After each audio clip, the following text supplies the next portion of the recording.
Hey y'all, welcome back to this week's episode of AMA Friday with Amy Miller, Recruiting in Yoga Pants. Thanks so much for joining us this week. We are taking a viewer question this week. This is something that's come up a few times in conversation, and someone on LinkedIn mentioned this, and I said, hey, maybe I'll talk about that this week. So here we are. We're going to talk about it.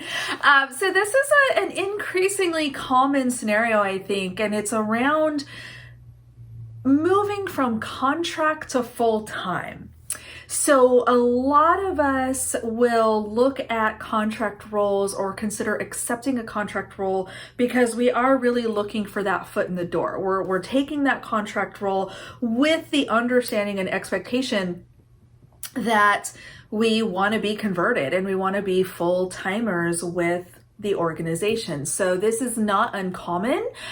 There is obviously, I've talked about contracting before on the channel, how recruiters look at contract roles. So we're kind of taking another little step down that path and kind of a deeper dive into contract hiring and how to get converted, okay? So this is, of course, based on my personal experience as a contractor turned FTE full-time employee, as well as a recruiter, and being part of those conversations and what does, conversion look like, and what is the process to make someone full-time if they have up to this point been a contractor. So there's a couple things to be mindful of as you're thinking about this, and questions that I want to encourage you to ask your recruiter, your manager, or anyone else who might be involved in this process. Okay, so let's start with the initial recruiter screen, interview, all those kinds of things at the very, very beginning of your journey into a potential contract role. So a lot of companies hire contractors, and there are basically two different reasons, and there could be more. I'm not saying there's only two, simmer down, but I think there are kind of two common scenarios in which we would look at contract staff. So one is, maybe there's peak season or just a high volume special project, something like that, where they say, we just need more butts in seats. We need kind of a special infusion of workers to do a certain thing for a finite period of time. There's nothing wrong with that. Those do not always lend themselves to a full-time conversion.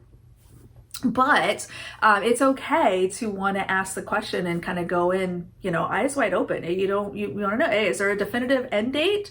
Am I going to come in for 6 months and that's it, and there's no chance of, anything else? I just want to know, right? And so a recruiter, or at least the hiring manager, the person you're going to report to, should be able to at least give you an idea for that specific role. Now, I want to be very clear. You could take a role like that and you could still potentially convert into a different position. You're in the building, you're doing the work, you're meeting people, you're doing all the things. It's very possible that you can use that as a stepping stone into an actual full-time role that might look similar, but it's a different headcount, it's maybe a different department, different manager, it's whatever. So I think it's just important. So question number one, what is the plan for this role? Is it a defined finite period of time, or certain amount of work or certain project to be completed?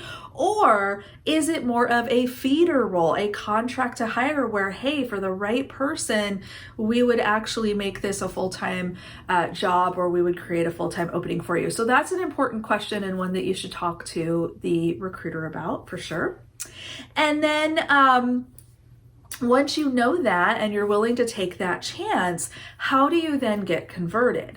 So first of all, we've talked about this a lot as well on the channel. There has to be a business need that exists. Okay.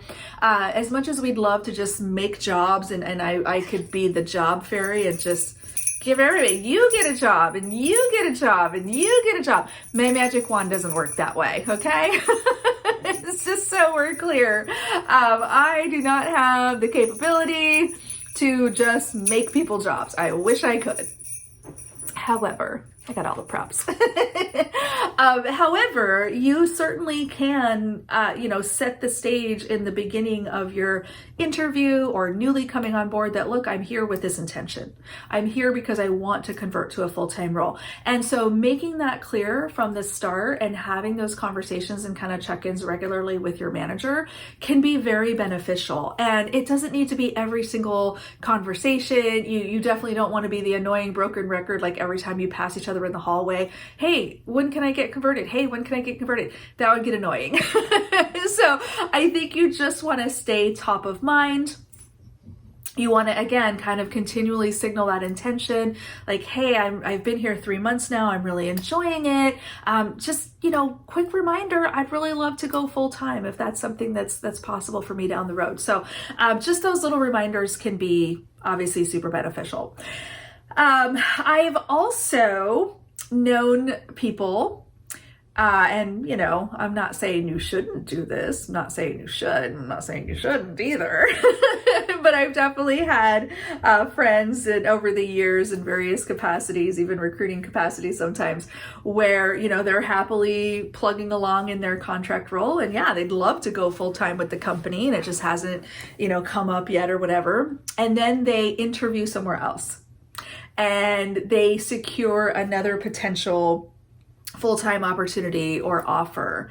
And sometimes it takes that little nudge, like, hey, I've got this other opportunity I'm going to explore, but I'd really love to go full-time here. Or, hey, I've got this offer. I haven't made a decision yet, but part of the process here is, I want to make sure if there's a chance for me here, I'm taking it. Right? And so you're kind of letting your employer know, like, I got other stuff I could be doing, but I'd rather do it with you.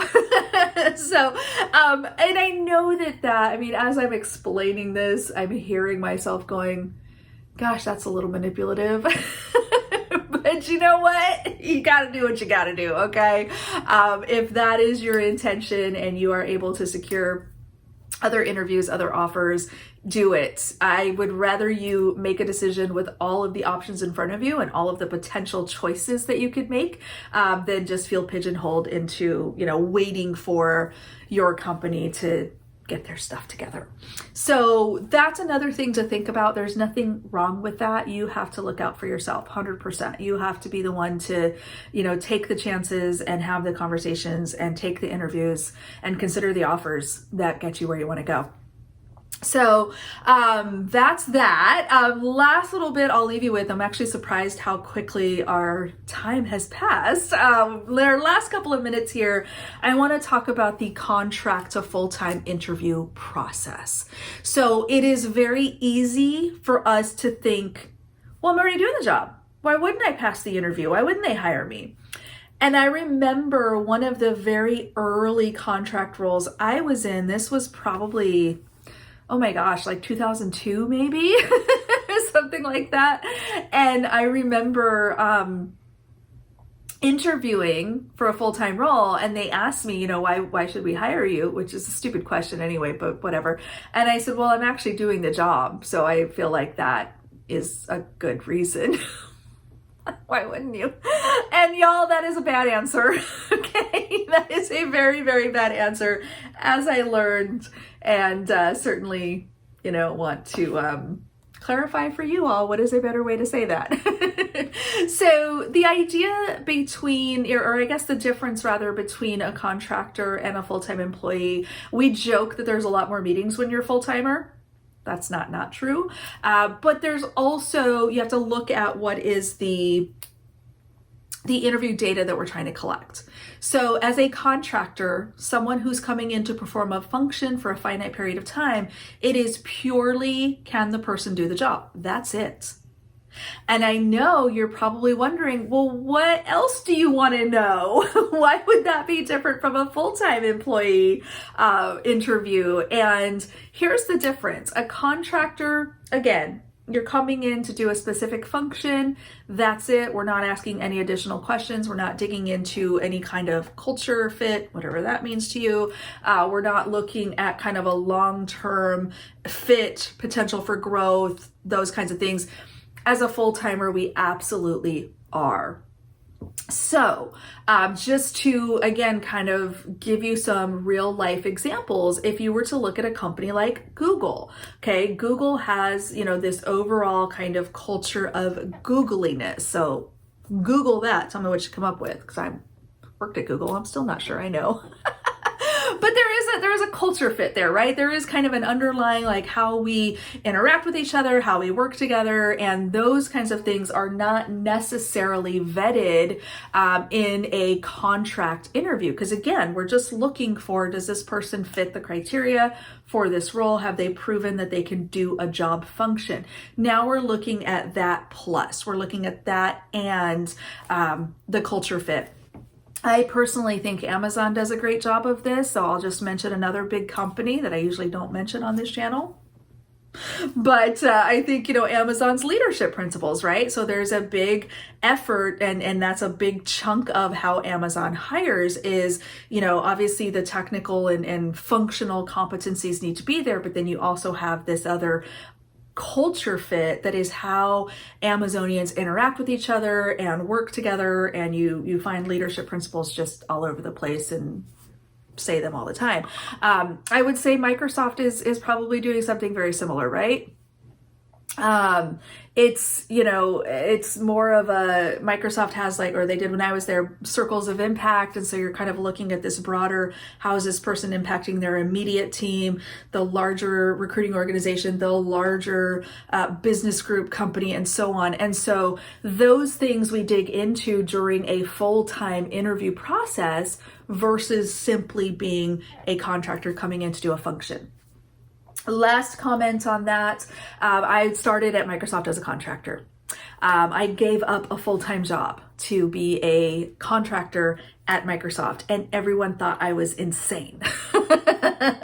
And I was just very clear. I did exactly what I told you in the beginning of this video. I was very intentional and said, I'm taking this chance because you're gonna fall in love with me and you're gonna make me a full-timer. I just know it. And they were like, oh yeah, we'll see how that goes.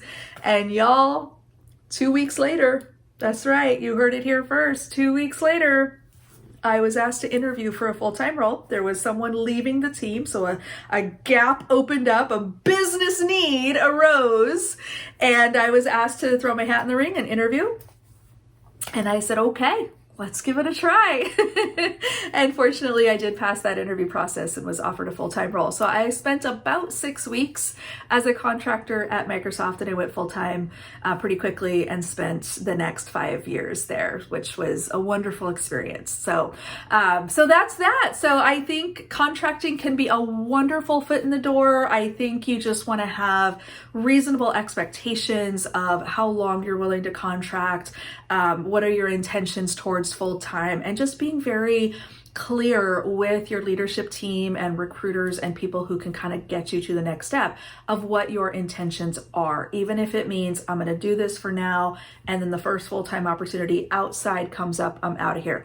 That's okay. That's your personal business. You can absolutely do that. So I hope this has given you some things to think about if you're considering contracting, if you're worried about the downside of contracting. Honestly, I don't know that there is one, because again, any opportunity to get into an organization and make connections and build your network, I think is a good thing. So if you haven't tried contracting yet, but it's something that might benefit you, go ahead and have some conversations about it. Talk to me, talk to other recruiters, talk to business leaders, see what you think, and we will see you next week.